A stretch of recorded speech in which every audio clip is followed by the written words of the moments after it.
Following the meeting of President Vladimir Putin of Russia and President Donald Trump of the United States on Friday in Alaska, Ukrainian President Volodymyr Zelenskyy has said he knows the treachery of President Putin, that, in the coming days, Russia's soldiers may try to increase pressure and strikes against Ukrainian positions in order to create more favorable political circumstances for talks with global actors. Zelenskyy made this statement some hours ago while stating that Ukrainian soldiers have achieved some successes in Donetsk region, especially in the areas of Dobropillia and Pokrovsk, then ordered the commander-in-chief, Oleksandr Syrskyi, to speak with combat commanders that Ukraine needs strong positions and truly tangible resistance to the enemy. In his words, Zelenskyy said, "I received a report from Commander-in-Chief Oleksandr Syrskyi. The front, the defense of positions, and up-to-date information on the intentions and movements of the Russian army. We are defending our positions along the entire front line, and for the second day in a row, we have achieved successes in some extremely difficult areas in the Donetsk region, in the direction of Dobropillia and Pokrovsk.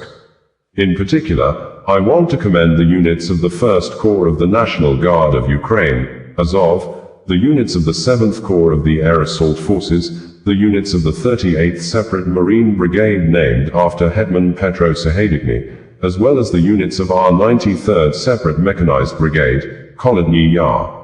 The destruction of the occupiers who tried to infiltrate deeper into our positions continues.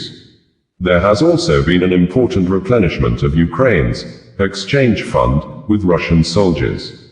The commander-in-chief also reported on the actions of our units in the Sumy, Kharkiv, and Zaporizhia regions. "I am grateful to all our warriors for their resilience. Based on the political and diplomatic situation around Ukraine, and knowing Russia's treachery, we anticipate that in the coming days the Russian army may try to increase pressure and strikes against Ukrainian positions in order to create more favorable political circumstances for talks with global actors. We are documenting the movement and preparations of Russian troops. Of course, we will counteract, if necessary, asymmetrically. I asked the commander-in-chief to speak with combat commanders. Ukraine needs strong positions and truly tangible resistance to the enemy. I thank every one of our soldiers, sergeants, and officers who are carrying out combat missions and destroying the occupiers in the way that is necessary for Ukraine's confidence. Glory to Ukraine." We had a long and substantive conversation